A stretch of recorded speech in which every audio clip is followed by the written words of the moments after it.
Good day kapadyak! Sa video natin ngayon, ituturo ko sa inyo kung paano ito ang EDS aux or itong Electronic Derailleur System. O tara! Kung bago ka lang sa channel ko, huwag kalimutan mag-subscribe at i-click yung bell icon para notified ka sa mga future videos ko. I-like na rin. So una natin gagawin, isa-set up natin tong RD para dito sa cassette na meron ka. So, in this case, sa demo natin, meron tayong 11 speed. Magda-download muna tayo ng app ni Wheeltap. Punta tayo sa Play Store, tapos i-type mo lang yung Wheeltap. Walang space. Pag na-install mo na yan, punta ka sa app, tapos sundan mo lang yung registration ng app. Kung di ako nagkakamali, kailangan mo din ng internet connection para magamit yung app. So, yun lang. So, kung nasa labas ka, edi data mo na lang. Then, open mo yung Bluetooth mo. Ayan, naka-open na. And then, i-pair natin tong RD dito sa app. Pindutin mo lang to, yung Bluetooth na icon. So, minsan, para ma-detect ng app yung RD, lalo na kung medyo matagal na siyang hindi nagagamit, gigisingin mo siya. So, pindutin mo lang yung shifter. Or, pwede mong alugin yung RD. Yan, ganun mo lang. May wake-up system yan eh. Kasi na, lilitaw na yung RD mo sa app. So, meron pa akong 65% na battery. Saka dito sa shifter, 3.3 volts pa yung battery niya. So, okay pa. Then, para ma-set up yung speed na meron ka sa bike mo, pindutin mo tong gear icon and dito sa device adjustment. Tapos, replace cassette. Tapos, cassette speed. So, mamimili ka dyan mula sa 3S hanggang 14S. Ayan, naka 11 speed na pala. Tapos, confirm.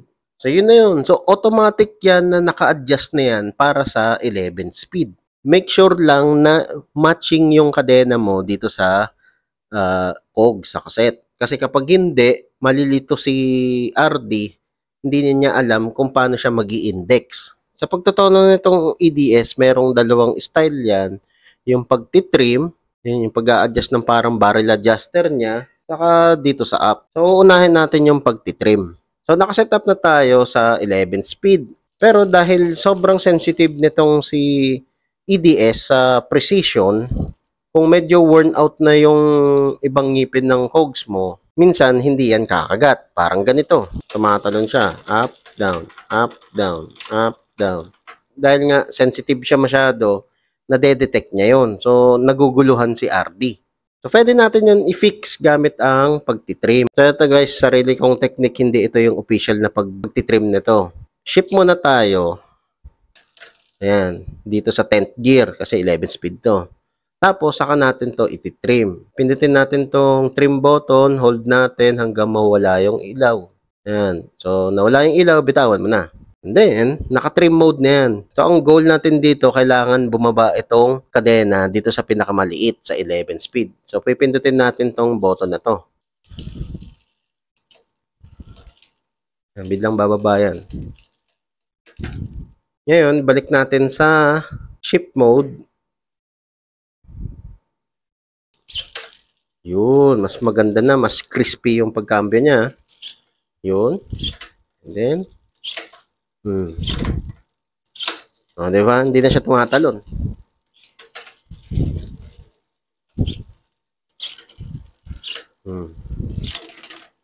Oh.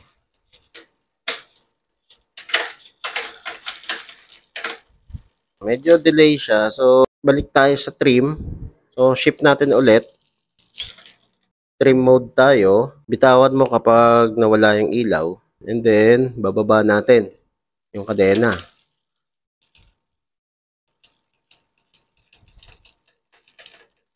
Yun. Shift mode ulit. Hold natin tong trim button. Bitaw pag nawala yung ilaw. Shift mode.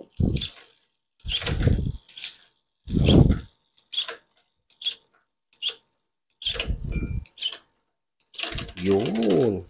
Mas swabe siya.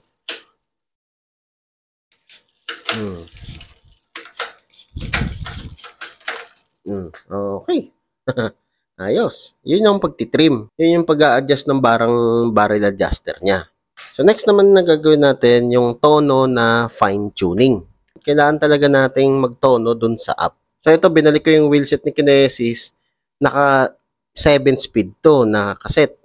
Tapos, 11 speed naman yung kadena, which is malilito talaga si EDS. Hindi niya alam kung ano yung indexing niya.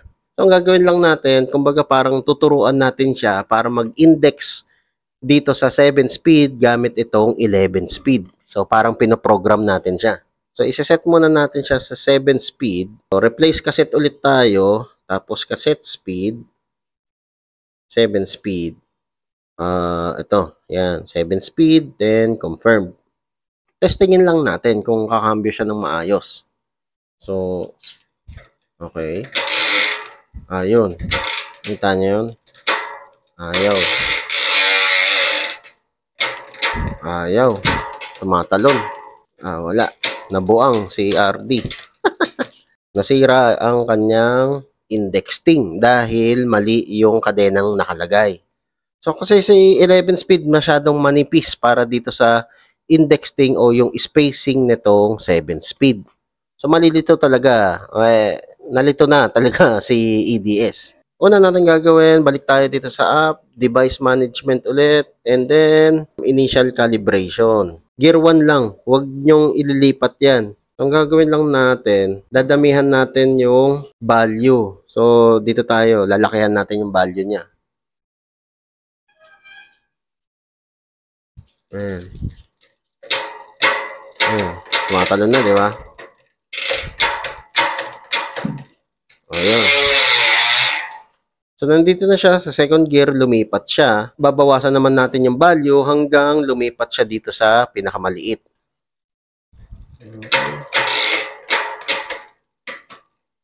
Hanggang mawala yung talon-talon na yan.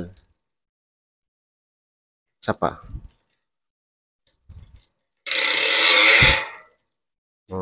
Isa pa. Ayun. Ito na. Mas swabe na siya. Hindi na tumatalon. So, okay na tayo dito sa initial calibration. So, lipat naman tayo dito sa change gear. Yun nga lang guys, baliktad lang dito sa app.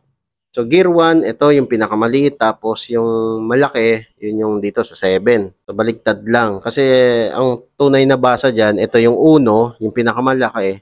Tapos, 7th gear o kung anong final gear ng cassette mo dito sa maliit. So, si gear 1, hindi naman gumagalawan kasi siya yung starting point. So, wala kang ilalagay na value dyan. Dito naman tayo sa gear 2. Sa gear 2, check natin kung kakambyo siya. Kung kumambyo siya, okay naman. Gear 3, matalon siya. So, si gear 3 yung problema natin. So, dadagdagan natin siya ng reference value para lumipat siya ng maayos para mag-index siya dyan sa third gear. So, itong reference value pala guys, yan yung galaw ng servo motor. Yung kada ikot, yung kada rotation. Yung reference value ni third gear, 280. So, kailangan natin siyang taasan para mag-index siya sa third gear. Dito nga lang guys, medyo tansyahan to. So, incremental lang ilalagay mo. So, dagdagan natin ng 10 points. Ayan. And then, balik natin sa second gear. Ayan. Tapos, shift natin sa third gear. Wala pa rin. So, hindi pa rin siya gumagana sa 290 na value. So, dagdagan natin. Medyo damihan natin yung value ni third gear. Gawin siguro natin 320. Tapos, balik tayo sa second gear. Yan. And then, cambio. Yun. Yan. Swabe. Tapos, dito na tayo sunod. Fourth gear. So, si fourth gear, may problema din. Ganun din. Same lang. So, ang value niya dyan ay 430. So, siguro gawin natin 470. Or gawin natin 480. 480 na lang. Okay.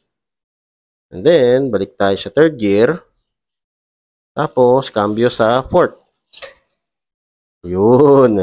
Nice. Tapos, cambio natin sa fifth. Hindi gumalaw si RD kasi masyadong malapit yung value ni Gear 4 saka ni Gear 5. So, taasan natin si Gear 5. Siguro gawin natin 610. Ayan, 610. Medyo malayo na yan. Tapos, balik tayo sa Gear 4. Then, cambio. So, kakambyo na sana siya kaso kapos pa. Dagdagan pa natin ng value. Gawin natin 680. Gear 4, tapos shift. Yun, nice. Smooth. Ayun na, kumambyo na siya sa 5th gear. Si gear 6, 680 din pala yung value niya, kaya pala hindi ko makambyo. So, dagdagan natin yung value niya. So, gawin na lang natin 850. Yan, so, medyo malaki na yan. Then, balik sa gear 5. Tapos, cambio. Yun. Yun, mas suabe. Okay, so 7 na lang tayo. Hula lang, gawin nating 940. And then, cambio. Okay. Wala, kulang. Lakayan na nga natin, gawin natin yung 1,000. Test gear 6, and then, cambio. Kumakabyo siya papunta dito, so dagdagan pa natin ng value. Gawin nating 10-15.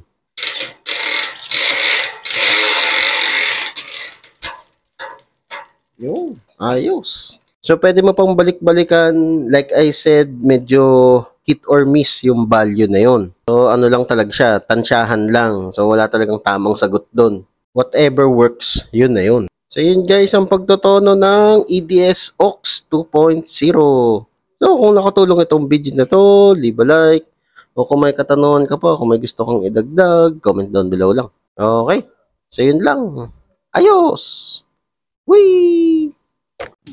O Kapadyak, kung na-enjoy mo itong mga video ko, leave a like at i-share mo na rin sa mga tropa pips mo. Makakatulong ito sa channel. Kung gusto mo pa manood ng ibang video, ito, meron pa tayo. Hindi tayo nauubusan. Ayan, katulad nito, saka ito. Oh, load ka na. Madami pa tayong mga video na i-upload. Kaya, mag-subscribe at i-click yung bell icon para notified ka sa mga future videos ko. Maraming salamat. See you next time.